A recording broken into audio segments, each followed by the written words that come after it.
तो जय हिंद दोस्तों, एक बार फिर से स्वागत है आपके अपने YouTube channel GS hub by DS sir में। तो कैसे हो आप लोग? उम्मीद करता हूँ आप सब अच्छे होंगे।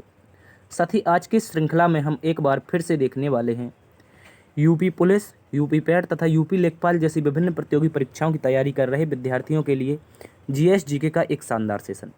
इसमें हम जीएस जीके के सारे प्रीवियस ईयर क्वेश्चनों का अध्ययन करेंगे। ठीक है साथी, आप सभी से निवेदन है कि प्रतिदिन शाम 8 बजे जुड़ना ना भूलें आपके अपने YouTube channel GS hub by DS sir में। ठीक है, तो आप लोगों से निवेदन है, एक बार से दोस्तों में सेशन को शेयर कर दीजिए ताकि ज़्यादा से ज़्यादा विद्यार्थियों के लिए इस क्लास का फ़ायदा पहुंच सके। तो चलते हैं आज के पहले प्रश्न की तरफ।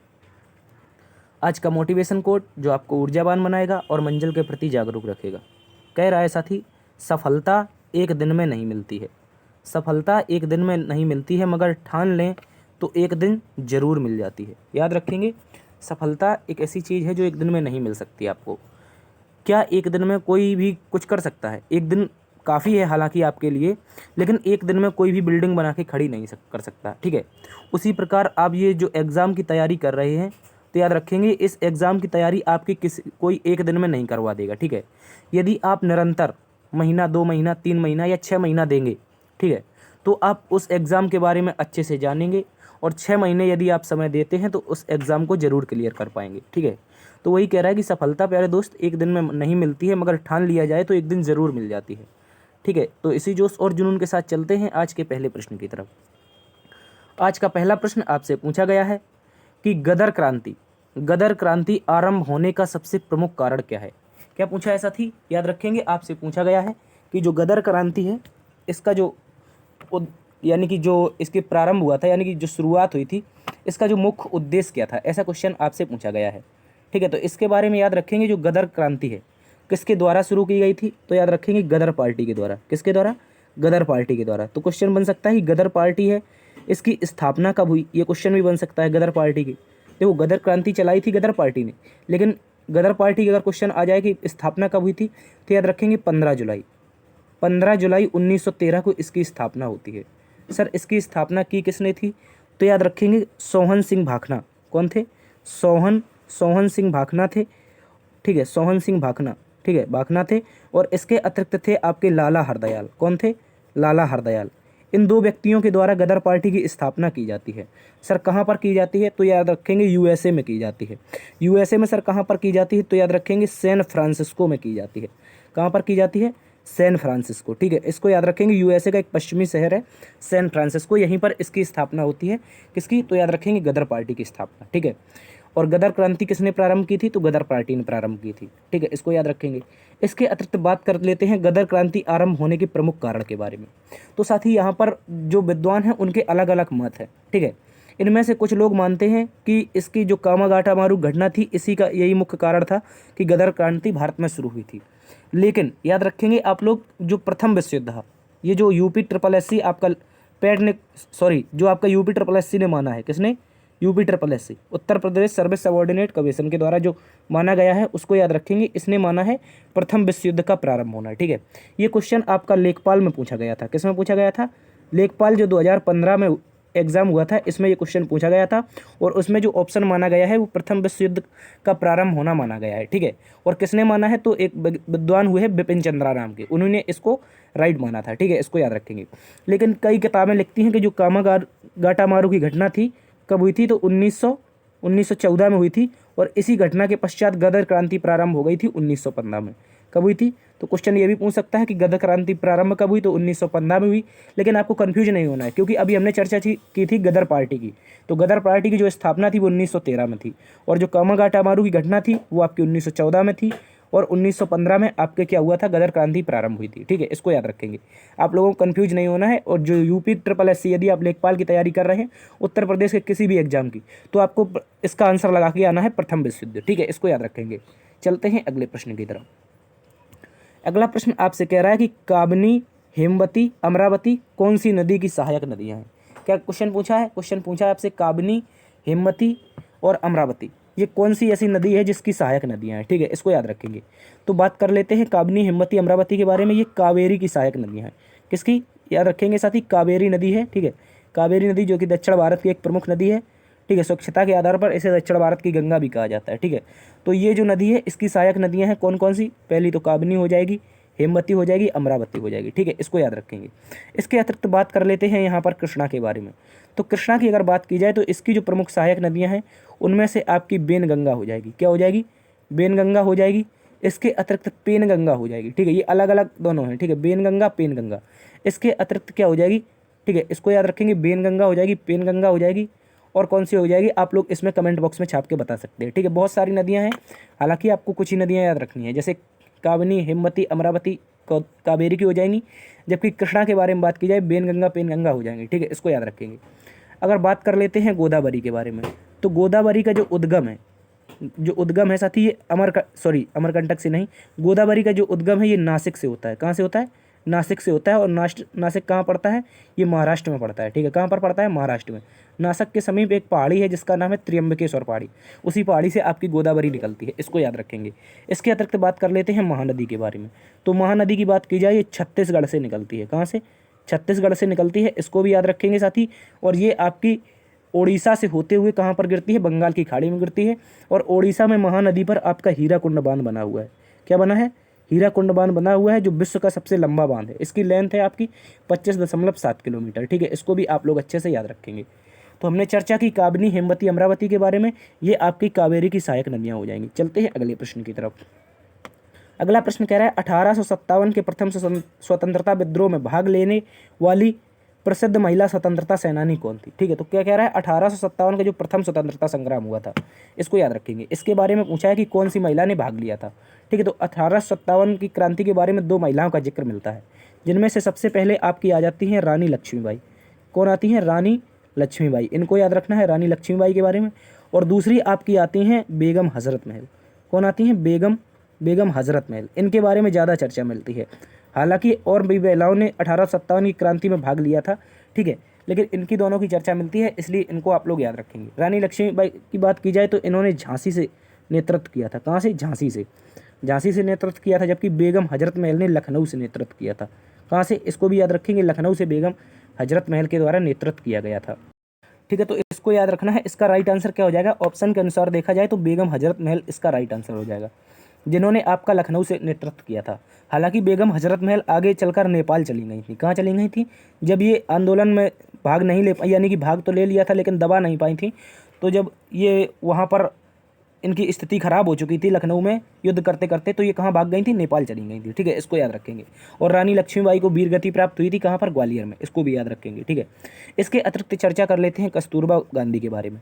तो कस्तूरबा गांधी से क्वेश्चन बन सकता है कि ये महात्मा गांधी की पत्नी थी, लेकिन एक क्वेश्चन और बन सकता है कि 1942 के आंदोलन के समय, 1942 में जो आंदोलन चल रहा था, भारत छोड़ो आंदोलन, इस समय इनको गिरफ्तार करके कहाँ पर रखा गया था, कस्तूरबा गांधी को गिरफ्तार करके 1942 में कहाँ रखा गया था। तो याद रखेंगे वो क्वेश्चन था, यदि पूछ लेगा गिरफ्तारी से संबंधित इनके, तो याद रखना है इनकी गिरफ्तारी रखी गई थी आगा खां पैलेस में, कहाँ पर, आगा खां पैलेस में। आगा खां पैलेस कहाँ पर है, तो याद रखना ये पुणे में है, ठीक है, कहाँ पर था, पुणे में था, इसको भी याद रखेंगे, ठीक है। अगर बात कर लेते हैं भीकाजी कामा के बारे में, तो 1907 में याद रखेंगे भीकाजी कामा के द्वारा जर्मनी के स्टुटगार्ड में, कहाँ पर, जर्मनी के स्टुटगार्ड में क्या फहराया गया था, भारतीय झंडा फहराया गया था, इसको भी याद रखेंगे, ठीक है। इसके अतिरिक्त बात करते हैं सरोजिनी नायडू के बारे में। सरोजिनी नायडू भी एक क्रांतिकारी थी और भारत की प्रथम महिला राज्यपाल थी, क्या थी, प्रथम महिला गवर्नर कौन थी, प्रथम महिला गवर्नर, तो याद रखेंगे ये हो जाएंगे आपकी कौन, सरोजिनी नायडू, ठीक है, इसको भी याद रखेंगे। तो इसका राइट आंसर हो जाएगा बेगम हजरत महल। चलते हैं अगले प्रश्न की तरफ। अगला प्रश्न कह रहा है सामान्य प्रावस्था में कंपायन माध्यम किन्हीं 2 सबसे निकटतम कणों के बीच की दूरी को क्या कहते हैं। यानी क्वेश्चन कह रहा है जब सामान्य प्रावस्था में कंपायन होता है, क्या होता है, सामान्य मान लीजिए ये आपकी प्रावस्था है और इसमें क्या हो रहा है, कंपायन हो रहा है, ठीक है। इसमें जो ये कंपायन होता है तो इसमें क्या कह रहा है, किन्हीं दो निकटतम कणों के बीच की दूरी, यानी कि यहाँ से लेकर मान लीजिए ये दूरी पूछ रहा है, ठीक है, ये वाली दूरी, ठीक है। तो इसको क्या कहेंगे, इसको ये जो यहाँ से यहाँ तक की दूरी की है इसने, तो क्या कहेंगे, इसको कहेंगे तरंग दैर्ध्य, क्या कहेंगे, तरंग दैर्ध्य, इसको याद रखेंगे, ठीक है, क्या कहेंगे, तरंग दैर्ध्य कहेंगे। तो इसका राइट आंसर क्या हो जाएगा, तरंग दैर्ध्य हो जाएगा, ठीक है। और 1 सेकंड में किसी कंपायन के द्वारा तय की गई दूरी जितनी भी बार तय करेगा तो उसे क्या कहा जाएगा, आवृत्ति कहा जाएगा। यानी कि 1 सेकंड में जितनी बार आवृत्ति हो जाए तो उसे क्या कहते हैं, आवृत्ति कहते हैं, ठीक है। मान लीजिए 1 सेकंड में आपने 10 किलोमीटर की दूरी तय कर ली। क्या कर ली? 1 सेकंड में। हालांकि होता नहीं है, आप मान लीजिए 1 सेकंड में आपने 10 मीटर की दूरी की, ठीक है। और ये जो 10 मीटर की दूरी की, इसको क्या कहेंगे? इसको आवृत्ति कहेंगे, ठीक है। इसको याद रखेंगे, ये आवृत्ति होती है 1 सेकंड में की गई दूरी। एक आवृत्ति हर क्षेत्र में आती है, ठीक है। मान लीजिए दूरी का हमने यहाँ पर ऑप्शन लिया है, तो दूरी के माध्यम से नापेंगे, ठीक है। ठीक है, अगर बात करते हैं वेग के बारे में, तो वेग क्या होता है? विस्थापन में लगा समय। विस्थापन में लगा समय क्या कहलाता है? वेग कहलाता है, ठीक है।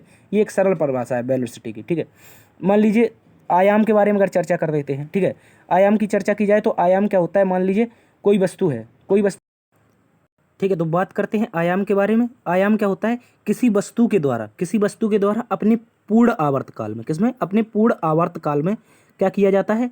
पूर्ण आवर्त काल में जितना अधिकतम परिवर्तन होता है, कैसा? मैक्सिमम परिवर्तन, ठीक है। किसी वस्तु के द्वारा पूर्ण आवर्त काल में जितना भी मैक्सिमम परिवर्तन होगा, उसे क्या कहा जाएगा? आयाम कहा जाएगा, ठीक है। इसको भी आप लोग अच्छे से याद रखेंगे। तो इसका राइट आंसर क्या हो जाएगा? तरंग दैर्ध्य हो जाएगा। चलते हैं अगले प्रश्न की तरफ। अगला प्रश्न आपसे कह रहा है कि यांत्रिक ऊर्जा को, क्या कह रहा है? यांत्रिक ऊर्जा को विद्युत ऊर्जा में रूपांतरित करने के लिए किसका प्रयोग किया जाता है? अगर बात करते हैं यांत्रिक ऊर्जा को विद्युत ऊर्जा में परिवर्तित करने के लिए, रूपांतरित करने के लिए किसका प्रयोग करते हैं? तो याद रखेंगे डायनामो का प्रयोग करते हैं। किसका? डायनामो का, ठीक है। इसको भी याद रखेंगे। अगर बात कर लेते हैं माइक्रोफोन की, तो माइक्रोफोन क्या करता है? विद्युत ऊर्जा को, किसको? विद्युत ऊर्जा को, ठीक है। हालांकि इसको याद रखेंगे, विद्युत ऊर्जा जो होती है इसको किस में करता है? ध्वनि ऊर्जा में कन्वर्ट करता है। देखो, जब आपके मोबाइल में करंट के माध्यम से लीड आप लगाते हैं कानों में, उसमें थोड़ा बहुत करंट जाता है, ठीक है। उसी को क्या कहते हैं? विद्युत ऊर्जा। और विद्युत ऊर्जा को किस में परिवर्तित करता है? ध्वनि ऊर्जा में, जिसमें हम गाने सुनते हैं, ठीक है। इसके अतिरिक्त बात कर लेते हैं विद्युत मोटर के बारे में। तो विद्युत मोटर जो होती है वो डायनामो को विपरीत कार्य करती है, ठीक है। तो विद्युत मोटर क्या करेगी? जो विद्युत ऊर्जा होगी, कैसी ऊर्जा? जो आपकी विद्युत ऊर्जा होगी, इस विद्युत ऊर्जा को कौन सी ऊर्जा में बदल देगी? यांत्रिक ऊर्जा में बदल देगी। जबकि हमने चर्चा की थी अभी डायनामो के बारे में, ये यांत्रिक ऊर्जा को विद्युत ऊर्जा में बदलता है, जबकि विद्युत मोटर आपकी विद्युत ऊर्जा को यांत्रिक ऊर्जा में बदलती है, ठीक है। इसको भी याद रखेंगे। इसके अतिरिक्त बात करते हैं बैटरी के बारे में, याद रखेंगे। साथ ही ये रासायनिक ऊर्जा को, किसको? जो रासायनिक ऊर्जा होती है, रासायनिक ऊर्जा को किस में परिवर्तित करती है? ये करती है आपकी विद्युत ऊर्जा में, ठीक है। किसको याद रखेंगे? बैटरी को। ये रासायनिक ऊर्जा को विद्युत ऊर्जा में परिवर्तित करती है, ठीक है। इसको भी याद रखेंगे। तो इसका राइट आंसर क्या हो जाएगा? यांत्रिक ऊर्जा को विद्युत ऊर्जा में डायनामो। चलते हैं अगले प्रश्न की तरफ। अगला प्रश्न कह रहा है निम्नलिखित में से किसको लोकनायक के नाम से जानते हैं? ठीक है, लोकनायक की बात की जाए तो लोकनायक आपके जयप्रकाश नारायण को जाना जाता है। किसे जाना जाता है? जयप्रकाश नारायण को, ठीक है। इसके अतिरिक्त बात कर देते हैं आशुतोष मुखर्जी की, तो इन्हें हम बंगाल केसरी के नाम से जानते हैं। किस नाम से? बंगाल केसरी के नाम से, ठीक है। क्वेश्चन पूछ लेगा बंगाल केसरी किसे कहते हैं? आशुतोष मुखर्जी को कहते हैं, जबकि लोकनायक जयप्रकाश नारायण को कहा जाता है, ठीक है। इसके अतिरिक्त शेख मुजीबुर रहमान की बात की जाए तो इन्हें साथ ही बंगबंधु कहा जाता है। क्या कहा जाता है? बंगबंधु, ठीक है। बंगबंधु पूछेगा कौन है, तो याद रख लेना है आप लोगों को, शेख मुजीबुर रहमान, ठीक है। अगर चित्तरंजन दास की बात की जाए तो इन्हें साथ ही देशबंधु कहा जाता है। क्या कहा जाता है? देशबंधु, ठीक है। ठीक है, इसको भी याद रखेंगे। देशबंधु किसे कहा जाता है? चित्तरंजन दास को कहा जाता है, बंगबंधु शेख मुजीबुर रहमान को, ठीक है। तो इसके अतिरिक्त बात कर लेते हैं यहाँ पर लोकनायक की, तो इसका राइट आंसर हो जाएगा जयप्रकाश नारायण। चलते हैं अगले प्रश्न की तरफ। अगला प्रश्न आपसे कह रहा है अवध में निम्न में से अवध में कृषक आंदोलन का नेतृत्व किसने किया था? क्वेश्चन पूछ रहा है जो अवध का कृषक आंदोलन था उसका नेतृत्व किसके द्वारा किया गया था? इस क्वेश्चन को याद रखेंगे। इसका राइट आंसर हो जाएगा बाबर रामचंद्र। क्या हो जाएगा? बाबर रामचंद्र, ठीक है। बात कर लेते हैं अवध के कृषक आंदोलन के बारे में, तो याद रखना है आप लोगों को, जो अवध का कृषक आंदोलन था, अवध का कृषक आंदोलन का नेतृत्व बाबा रामचंद्र ने किया था। उत्तर प्रदेश के किसान आंदोलन को 1920 ईस्वी के दशक में सर्वाधिक मजबूती किसने प्रदान की? तो बाबा रामचंद्र ने प्रदान की। इसके अतिरिक्त बाबा रामचंद्र के ही व्यक्तिगत प्रयासों से 17 अक्टूबर 1921, ठीक है। यदि आप तैयारी कर रहे हैं उत्तर प्रदेश की तो ये क्वेश्चन आपको ये डेट याद रखनी है, ठीक है। इंपॉर्टेंट क्वेश्चन है, ठीक है। तो बाबा रामचंद्र के व्यक्तिगत प्रयासों से ही 17 अक्टूबर 1921 को प्रतापगढ़ जिले में क्या हुआ था? अवध किसान महासभा का गठन हुआ था। ये क्वेश्चन पूछ देगा आपसे कि अवध किसान महासभा का गठन कब हुआ? तो 17 अक्टूबर 1921 को हुआ। कहाँ पर हुआ? तो प्रतापगढ़ जिले में हुआ, ठीक है। तो इसको भी आप लोगों को याद रखना है। तो इसका राइट आंसर क्या हो जाएगा? बाबा रामचंद्र हो जाएगा, ठीक है। महात्मा गांधी की बात की जाए तो 1917 का हम देख लेते हैं इनका पहला आंदोलन, जिसे हम चंपारण आंदोलन के नाम से जानते हैं। किस नाम से? चंपारण आंदोलन से, ठीक है। गांधी जी भारत के राष्ट्रपिता है। भीमराव अम्बेडकर की बात की जाए तो हमने कल इनके बारे में चर्चा की थी, 24 सितंबर 1932 की। किसकी? 24 सितंबर 1932 की। जो गांधी और भीमराव अम्बेडकर के बीच पैक्ट हुआ था उसे हम पूना पैक्ट के नाम से जानते हैं। किस नाम से जानते हैं? पूना पैक्ट के। इसको भी याद रखेंगे। अल्लूरी सीताराम राजू की बात की जाए तो ये दक्षिण भारत में हुए रंपा विद्रोह से संबंधित है। कौन से विद्रोह से? रंपा विद्रोह से, ठीक है। इनको याद रखेंगे। इन्हीं के ऊपर मूवी बनी है एक, याद रखना है, त्रिपल आर। कौन सी बनी है अभी जो आपकी ऑस्कर जीती है ट्रिपल आर ने, नाटू नाटू वाला, ठीक है, इसको भी याद रखेंगे आप लोग। जो आपकी ट्रिपल आर मूवी है इसको याद रखना है, अल्लूरी सीताराम राजू के ऊपर बनी हुई है, इसको भी याद रखेंगे, ये रंपा विद्रोह से संबंधित थे। ठीक है, चलते हैं अगले प्रश्न की तरफ। अगला प्रश्न आपसे कह रहा है हाल ही में किसे विश्व बैंक का नया अध्यक्ष चुना गया है। हाल ही में विश्व बैंक का नया अध्यक्ष कौन बना है, तो याद रखना है आपको अजय बंगा बने हैं। कौन बने हैं, अजय बंगा। और अजय बंगा ये भारतीय मूल के हैं, ठीक है, कहाँ के हैं, भारतीय मूल के, ठीक है, भारतीय मूल के हैं। और ये रहते कहाँ पर हैं, तो यूएसए के नागरिक हैं, कहाँ के, यूएसए के, ठीक है, इसको याद रखेंगे। डेविड मालपास की बात की जाए तो अजय बंगा डेविड मालपास के ही स्थान पर क्या बने हैं, आपके विश्व बैंक के अध्यक्ष बने हैं, ठीक है, इसको याद रखेंगे। अगर बात कर लेते हैं विश्व बैंक के बारे में, किसके बारे में, वर्ल्ड बैंक के बारे में, तो याद रखना है ये इसकी स्थापना हुई थी ब्रेटन वुड्स सम्मेलन के तहत। किसके तहत, ब्रेटन वुड्स सम्मेलन के तहत। ये ब्रेटन वुड्स सम्मेलन कब हुआ था, तो याद रखना ये सम्मेलन हुआ था आपका 1944 में, ठीक है, 1944 में हुआ था। इसी के तहत विश्व बैंक की स्थापना होती है। और ये कहाँ पर हुआ था ब्रेटन वुड्स सम्मेलन, तो ये यूएसए में हुआ था, ठीक है, इसको याद रखेंगे। और यूएसए का ही विश्व बैंक में सर्वाधिक आपका अनुदान लगा हुआ था, इसको भी आप लोग अच्छे से याद रखेंगे, ठीक है। 1944 का जो ब्रेटन वुड्स सम्मेलन था इसमें 2 बैंकों की स्थापना हुई थी, जिनमें से आपकी एक वर्ल्ड बैंक थी, जबकि दूसरी कौन थी, आईएमएफ थी, इंटरनेशनल मॉनिटरी फंड, इसको भी याद रखेंगे आप लोग, ठीक है। इनकी भी स्थापना हुई थी, इन दोनों की। इन दोनों के अगर मुख्यालय की बात कर लेते हैं, किसकी, अगर क्वेश्चन पूछ लेगा इन दोनों का मुख्यालय कहाँ पर है, तो ये आप लोगों को याद रखना है वाशिंगटन डीसी में। कहाँ पर, वाशिंगटन डीसी में, ठीक है, वाशिंगटन डीसी जो कि अमेरिका की राजधानी है, ठीक है, इसको भी याद रखेंगे। इसके अतिरिक्त बात कर लेते हैं एंटोनियो गुटेरेस के बारे में। साथ ही ये यूएन के महासचिव हैं, क्या हैं, माफ़ी चाहेंगे, यूएस के नहीं, यूएन के। यूएन के महासचिव कौन है, क्वेश्चन पूछ लेगा तो याद रखना है आपको एंटोनियो गुटेरेस हैं, ठीक है, इंपॉर्टेंट क्वेश्चन है, याद रखेंगे। तो इसका राइट आंसर हो जाएगा अजय बंगा। चलते हैं अगले प्रश्न की तरफ। अगला प्रश्न कह रहा है मशरूम किसका उदाहरण है, तो मशरूम के बारे में याद रखना है ये फंजाई का उदाहरण है। किसका, फंजाई का, यानी कि कवक का, ठीक है। कवक की बात करें जाए तो क्या कहते हैं इसको, माइकोलॉजी कहते हैं। क्या कहते हैं, माइकोलॉजी, ठीक है, इसको भी आप लोग अच्छे से याद रखेंगे, माइकोलॉजी कहा जाता है, ठीक है। अगर बात कर लेते हैं शैवाल के बारे में, किसके बारे में, शैवाल के बारे में, तो इसको क्या कहा जाता है, फाइकोलॉजी कहा जाता है, ठीक है।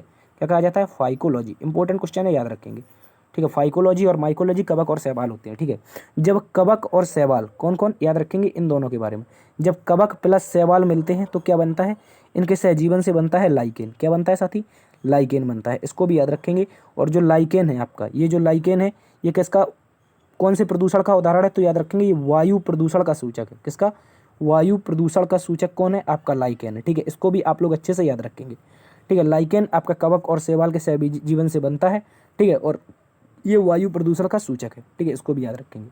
तो इसका राइट आंसर क्या हो जाएगा, मशरूम किसका उदाहरण है, फंजाई का उदाहरण है। चलते हैं अगले प्रश्न की तरफ। अगला प्रश्न कह रहा है भारत में पंचायती राज्य स्थापित करने वाले प्रथम 2 राज्य कौन से थे, ठीक है। कल हमने चर्चा की थी 73वें संविधान संशोधन के बारे में। किसके बारे में, 73वां जो कॉन्स्टिट्यूशनल अमेंडमेंट था इसके बारे में चर्चा की थी। ये आपका 1992 से के अधिनियम से आया था। और 24 अप्रैल, याद रखना है 24 अप्रैल 1993 को क्या हुआ था, ये लागू हुआ था, ठीक है, इसको याद रखेंगे। तो 24 अप्रैल 1993 को लागू हुआ था। लेकिन जो पंचायती राज व्यवस्था थी वो इससे पहले 2 राज्यों में लागू हो चुकी थी। वो कौन कौन से राज्य थे, तो उनके बारे में याद रखना है। पहला राज्य था आपका राजस्थान। क्या था, राजस्थान। भारत में सबसे पहले राजस्थान के नागौर से, कहाँ से, नागौर से ये पंचायती राज व्यवस्था लागू हुई थी, ठीक है, नागौर से। कब हुई थी, तो 2 अक्टूबर, याद रखेंगे 2 अक्टूबर 1959 को लागू हुई थी, ठीक है।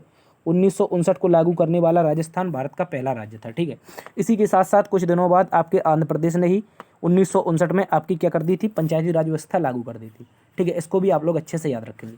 तो क्वेश्चन का राइट आंसर क्या हो जाएगा, राजस्थान और आंध्र प्रदेश ऐसे 2 राज्य थे जो इस अधिनियम, पंचायती राज अधिनियम बनने से पहले से पंचायती राज व्यवस्था को लागू किए थे, ठीक है। तो इसको भी आप लोग अच्छे से याद रखेंगे। चलते हैं अगले प्रश्न की तरफ। अगला प्रश्न कह रहा है आपसे विटामिन शब्द का जनक कौन है। क्या पूछ रहा है, विटामिन शब्द का जनक कौन है, तो याद रखेंगे विटामिन शब्द का जनक हो जाएगा काश्मीर फंग। कौन हो जाएगा, काश्मीर फंग, ठीक है। काश्मीर फंग ने, याद रखना है 1912 में विटामिन की खोज की थी। किसकी, विटामिन की खोज की थी, किसने की थी, तो याद रखेंगे काश्मीर फंग ने की थी। इंपॉर्टेंट क्वेश्चन है, याद रखेंगे। और इन्होंने बताया था कि ये वसा में घुलनशील होती हैं। कैसी, वसा में घुलनशील होती हैं, इन्होंने ऐसा बताया था, ठीक है, वसा में घुलनशील होती हैं।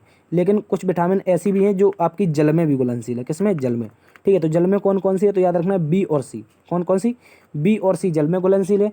बल्कि जो ए, डी, ई और के, ये जो विटामिन है ये आपकी किस में घुलनशील है, ये आपकी हो जाएंगी किसमें, तो याद रखना है ये आपकी हो जाएंगी वसा में घुलनशील, ठीक है, इसको भी याद रखेंगे। इसके अतिरिक्त बात कर लेते हैं ल्यूवेनहॉक के बारे में। तो ल्यूवेनहॉक ने पहली जीवित कोशिका की खोज की थी। किसकी, जीवित, अगर क्वेश्चन पूछ लेगा पहली जीवित कोशिका की खोज किसने की है, तो याद रखना है एंटोनी वॉन लीeuwenhoek ने की थी, ठीक है। कब की थी? तो 1974 में की थी, ये भी याद 1674 में। कब की थी? तो याद रखना 1974 नहीं, माफ़ी चाहेंगे, 1674 में, ठीक है। 1674 में की थी, इसको भी याद रखेंगे, ठीक है। तो इसका राइट आंसर हो जाएगा कश्मीर पंख। चलते हैं अगले प्रश्न की तरफ। अगला प्रश्न कह रहा है भारत ने पृथ्वी के धरातल का कितना प्रतिशत भाग घेरा हुआ है। यानी कुल मिलाकर आपसे क्वेश्चन घुमा के पूछा, लेकिन पूछा क्या है? भारत का एरिया पूछा है। क्या पूछा है? भारत का क्षेत्रफल पूछा है, ठीक है। इसको याद रखेंगे, भारत का क्षेत्रफल पूछा है, ठीक है। इसको याद रखेंगे। तो भारत का क्षेत्रफल कितना है पूरे विश्व का? 2.4% है, ठीक है। क्या है? 2.4% है। लेकिन हम अगर बात करते हैं जनसंख्या के मामले में, किसके बारे में? जनसंख्या के मामले में, तो हम प्रथम स्थान पर हैं। कैसे हैं? फर्स्ट हैं। इसको भी याद रखेंगे। तो इसका राइट आंसर ऑप्शन डी हो जाएगा। क्या हो जाएगा? ऑप्शन डी इसका राइट आंसर हो जाएगा। चलते हैं अगले प्रश्न की तरफ। अगला प्रश्न आपसे कह रहा है कि अशोक के आक्रमण के समय कलिंग की राजधानी कौन सी थी? अशोक ने जब आक्रमण किया था तो क्वेश्चन पूछा है कि कलिंग की राजधानी क्या थी। तो चर्चा कर लेते हैं हम कलिंग की राजधानी के बारे में। किसके बारे में? कलिंग की राजधानी की अगर चर्चा की जाए तो जब अशोक ने आक्रमण किया था, तो क्वेश्चन बनता है कब किया था। तो याद रखना है 261 BC में किया था। कब किया था? 261 BC में अशोक ने क्या किया था? कलिंग पर आक्रमण किया था। और इस समय कलिंग का जो राजा था, जो कलिंग का राजा था, ये क्वेश्चन बन सकता है। तो याद रखना है कौन था? अनंत पद्मनाभन। कौन था? अनंत पद्मनाभन, ठीक है। इसको भी याद रखेंगे, अनंत पद्मनाभन के बारे में ये क्वेश्चन आपसे पूछा जा सकता है। कौन है? अनंत पद्मनाभन। ये कहाँ का राजा था? तो उस समय कलिंग का राजा हुआ करता था, ठीक है। इसको याद रखेंगे। और इसके अतिरिक्त अगर चर्चा करें हम ये जो कलिंग का आक्रमण है, इसकी जानकारी कहाँ से मिलती है? क्या क्वेश्चन बन सकता है? इसकी जानकारी कहाँ से मिलती है? तो याद रखना है इसकी जानकारी मिलती है 13वें शिलालेख से। कौन से? 13वें शिलालेख से इसकी जानकारी मिलती है, ठीक है। इसको भी आप लोग अच्छे से याद रखेंगे। 13वां शिलालेख था जिसमें जानकारी अशोक ने दी है कि उसने कलिंग पर आक्रमण किया है। कब किया है? तो याद रखेंगे राजा बनने के 8 वर्ष बाद, ठीक है। तो 269 BC में राजा बना था, तो 261 BC में इसने क्या कर दिया? कलिंग पर आक्रमण कर दिया। तो इस समय कलिंग की राजधानी क्या थी? तो याद रखना है तोसाली थी, ठीक है। क्या थी? तोसाली थी, वैशाली नहीं थी, ठीक है। पाटलिपुत्र क्या थी? उस समय राजधानी थी जब अशोक ने आक्रमण किया था, ठीक है। तक्षशिला की बात की जाए, तक्षशिला उस समय शिक्षा का एक महत्वपूर्ण केंद्र हुआ करता था। चलते अगले प्रश्न की तरफ। अगला प्रश्न आपसे पूछा है भारत का कौन सा एकमात्र राष्ट्रपति निर्विरोध निर्वाचित किया गया था। तो बात करेंगे भारत के एकमात्र ऐसे राष्ट्रपति के बारे में जो निर्विरोध चुने गए थे, यानी इनके खिलाफ किसी ने चुनाव नहीं लड़ा था। तो इनका नाम है नीलम संजीवा रेड्डी। क्या नाम है? एन संजीवा रेड्डी इनका नाम है। और इनको क्या चुना गया था? निर्विरोध राष्ट्रपति चुना गया था। अगर बात कर लेते हैं राजेंद्र प्रसाद के बारे में, तो ये भारत के पहले राष्ट्रपति थे, ठीक है। इसके अतिरिक्त दूसरे राष्ट्रपति आपके एस राधाकृष्णन थे, ठीक है। इसको भी याद रखें। KR नारायणन भी भारत के राष्ट्रपति रह चुके हैं। तो इसका राइट आंसर क्या हो जाएगा? आपका एन संजीवा रेड्डी हो जाएगा। चलते हैं अगले प्रश्न की तरफ। अगला प्रश्न आपसे कह रहा है सूर्य का दीप्तमान आमुख जिसे हम देखते हैं क्या कहलाता है। याद रखेंगे जो सूर्य का दीप्तमान आमुख है साथी, ये कहलाता है आपका प्रकाश मंडल। क्या कहलाता है? प्रकाश मंडल। इसको याद रखेंगे, ठीक है। जो सूर्य का चमकदार जो सतह होती है वो हमको दिखाई देती है, उसे क्या कहते हैं? प्रकाश मंडल कहते हैं। और इसके अगर तापमान की बात की जाए तो इसका तापमान 6000 डिग्री सेल्सियस है। कितना है? 6000 डिग्री सेल्सियस है। इसको भी याद रखेंगे, ठीक है। अगर बात की जाए वर्णमंडल की, तो वर्णमंडल का तापमान लगभग 32,000 डिग्री सेल्सियस है। कितना? 32,000 डिग्री सेल्सियस। इसके बाद आ जाता है कोरोना। क्या आ जाता है? इसके बाद आ जाता है कोरोना। ये सूर्य में ही है, ठीक है। ये रोग नहीं है, ये सूर्य में ही पाया जाता है। और इसका तापमान लगभग होता है आपका 60,000 डिग्री सेल्सियस। कितना? ये आपके नंबर आगे पीछे हो सकते हैं, लेकिन कोरोना का तापमान 60,000 के आसपास ही होता है, ठीक है। इसको भी याद रखेंगे। तो चलते हैं अगले प्रश्न की तरफ। इसका राइट आंसर हो जाएगा प्रकाश मंडल। अगला प्रश्न कह रहा है कब अग्नि ज्वलनशील हो पाती है। हवा में ऑक्सीजन की मात्रा 30% से कम हो, हवा में ऑक्सीजन की मात्रा 25% से कम हो, हवा में ऑक्सीजन की मात्रा 20% से कम हो, और हवा में ऑक्सीजन की मात्रा 15% से कम हो, ठीक है। क्वेश्चन क्या पूछा है? कब अग्नि ज्वलनशील नहीं हो पाती है, ठीक है। ये भी याद रखना है आपको। नहीं पूछा है यहाँ पर, ये नहीं पूछा है कि कब अग्नि ज्वलनशील हो पाती है, ठीक है। तो इसका राइट आंसर हो जाएगा ऑप्शन डी। क्या हो जाएगा? Option D. देखो साथी, जलने के लिए यानी कि अग्नि के जलने के लिए क्या जरूरी है? आपका O2 जरूरी है। O2 का मतलब क्या है? ऑक्सीजन जरूरी है, ठीक है। जब हवा में ऑक्सीजन की मात्रा कम हो जाती है, कैसी? हवा में ऑक्सीजन की मात्रा कम हो जाती है तो उस समय क्या होता है? आपकी आग ही नहीं जलती है, ठीक है। अग्नि जलती नहीं है, ज्वलनशील नहीं हो पाती है। जैसे आपने देखा होगा बरसात में क्या होता है कि ऑक्सीजन की मात्रा लगभग घट जाती है, ठीक है।